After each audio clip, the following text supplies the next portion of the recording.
Check it out, guys. Today we have the Concord 27.5 that I did an unboxing and a build of. Now we're going to do the 100-mile review. So first things first, let's go over the negative aspects of the bike.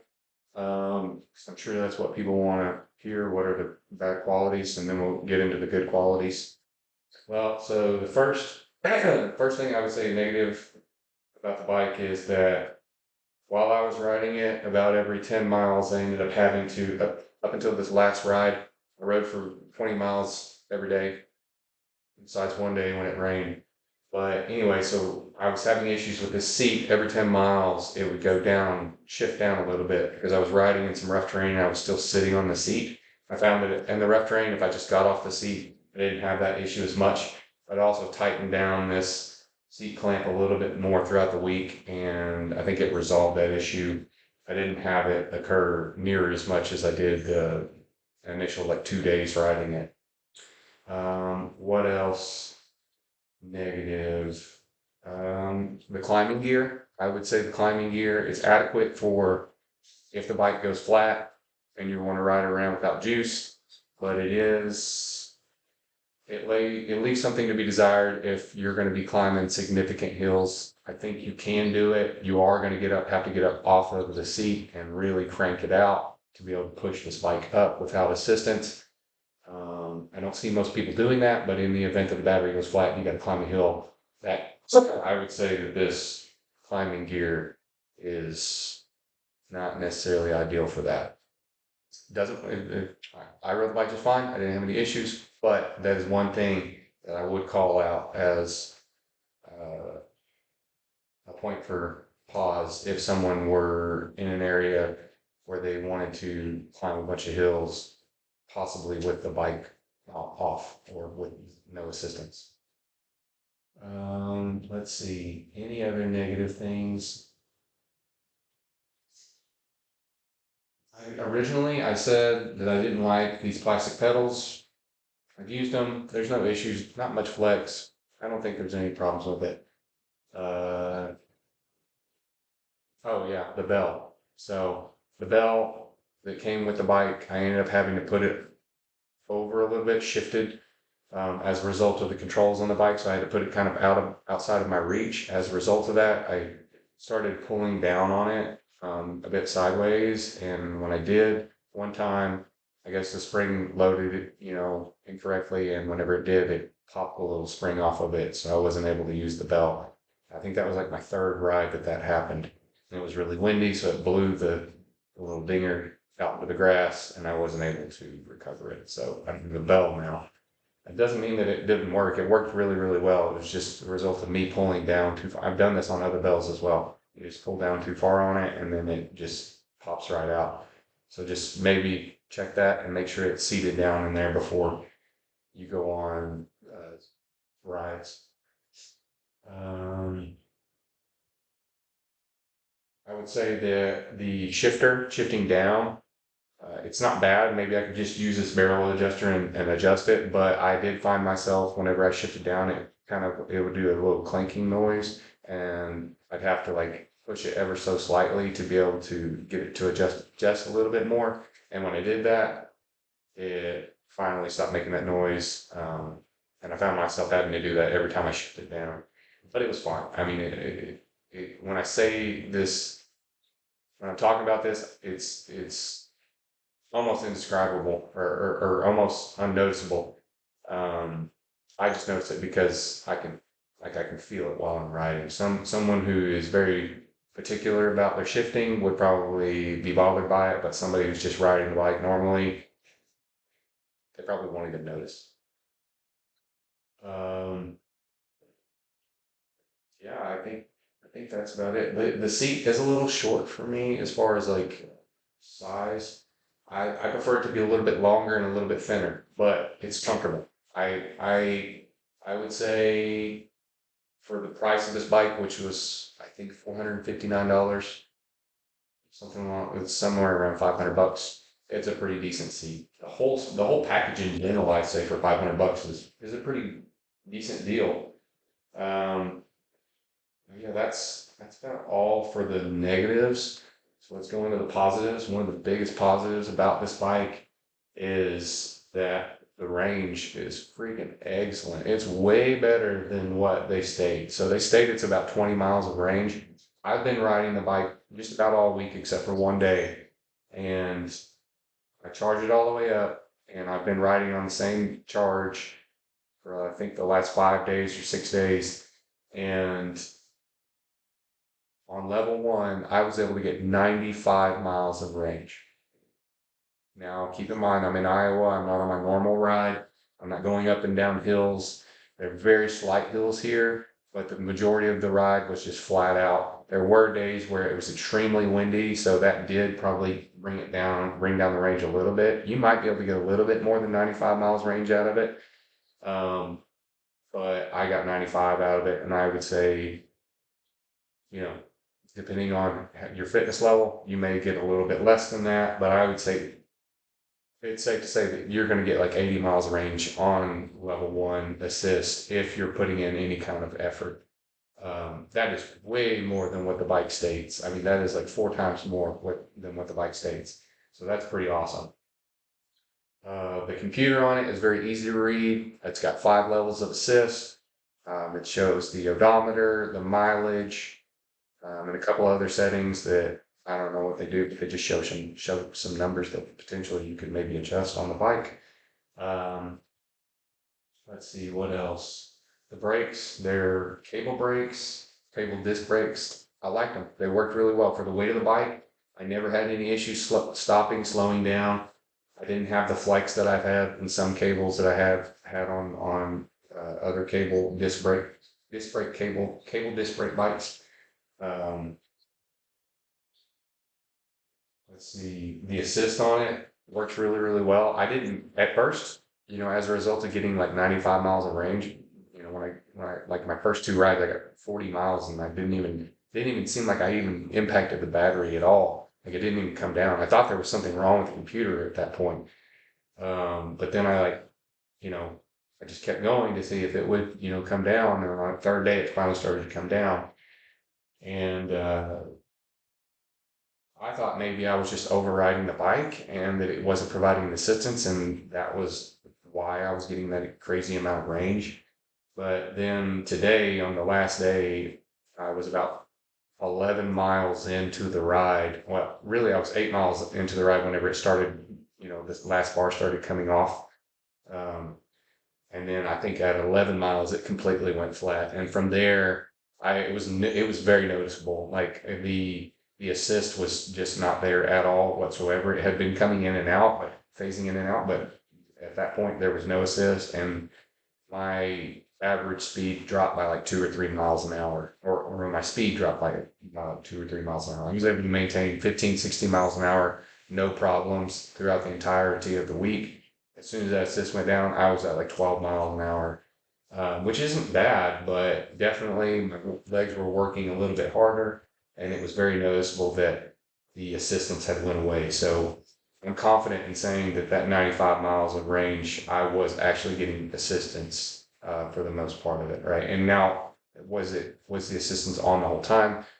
I would say not. It was on hills and things of that nature. It was almost, for me, I felt like it was unnoticeable, but I could notice in my heart rate, because typically whenever I rides like that and I keep that kind of pace, I'm at like 140, 150, maybe even getting it into the 160 range at times, depending on the incline.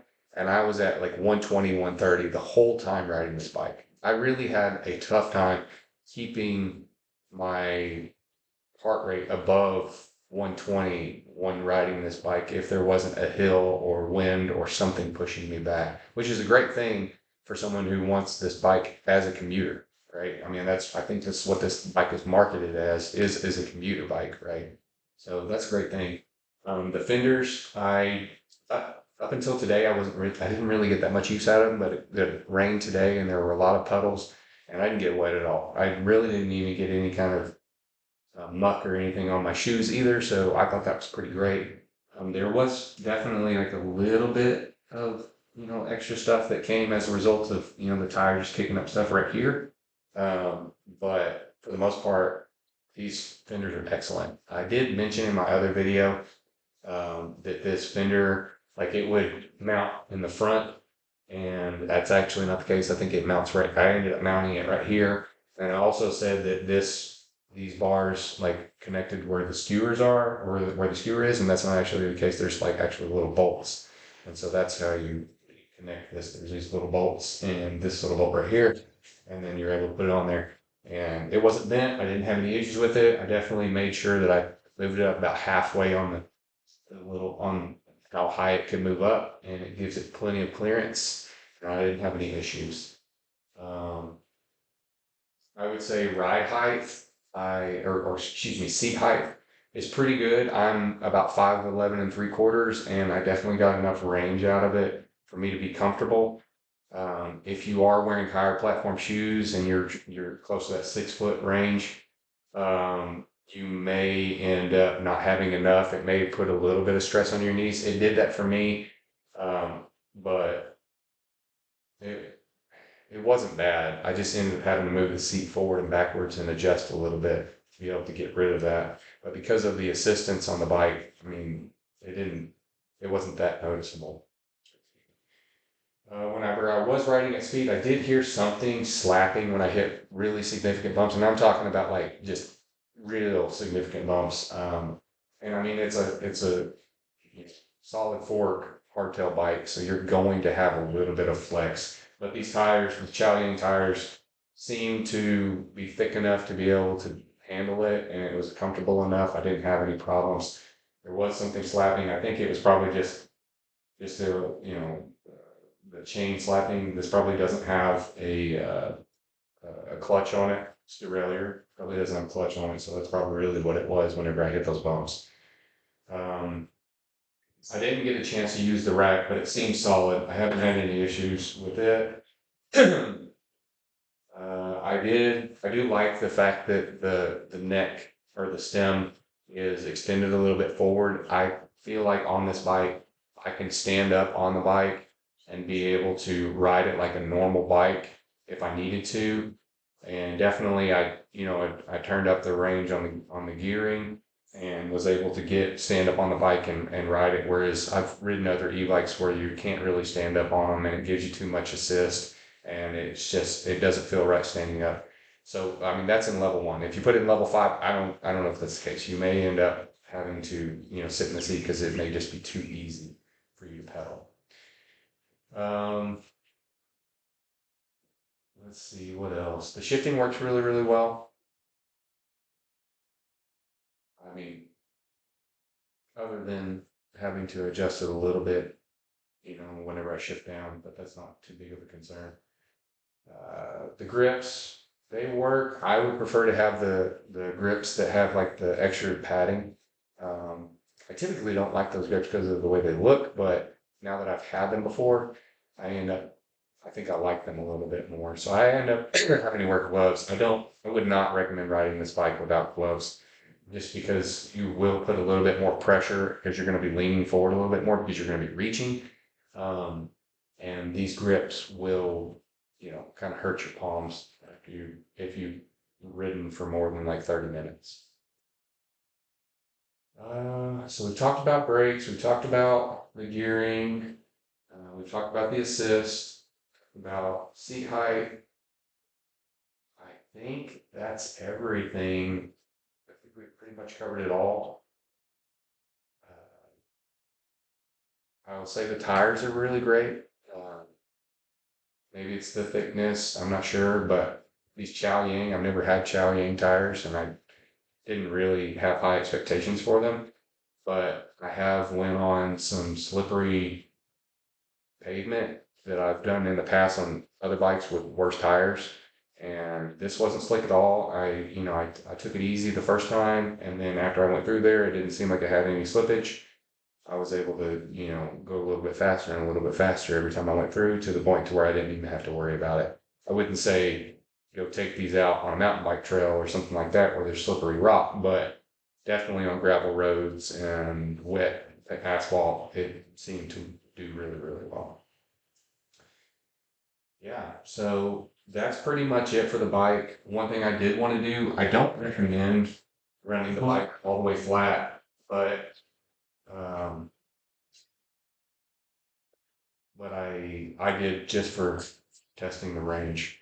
So we're gonna try to plug this up and see. As you can see, it is completely dead. And so we're gonna plug it up and make sure that it'll still charge. Okay, and it looks like it's registering it on the charger. It's not showing on the battery at all, but we'll see what happens.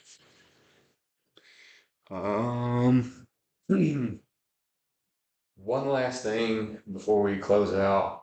I do want to let you guys know that this is one of the reasons why I kind of waited, because I already had passed 100 miles on the odometer. I'm at like 130 miles right now, but I didn't do my review because according to Strava and my Apple Watch, I really wasn't at 100 miles.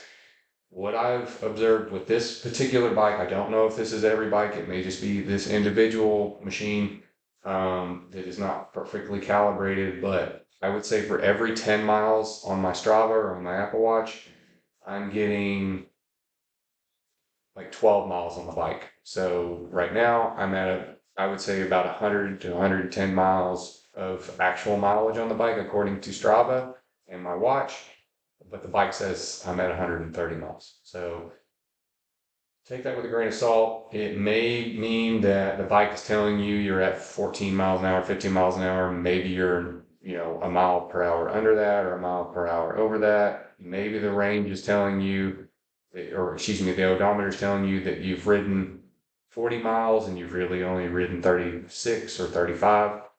Um, it's not the end of the world, but it is definitely something to consider if you're going to be relying on that computer to be able to tell you how many miles you've ridden whenever you're out here, trying to get your fitness in. So I would say definitely get a secondary tracker to be able to check your miles and all that stuff rather than relying on that. It's not, like I said, it's not the end of the world. It's not, I wouldn't say that it impacts my decision to buy this bike or to keep this bike, but it's something to keep in mind uh, whenever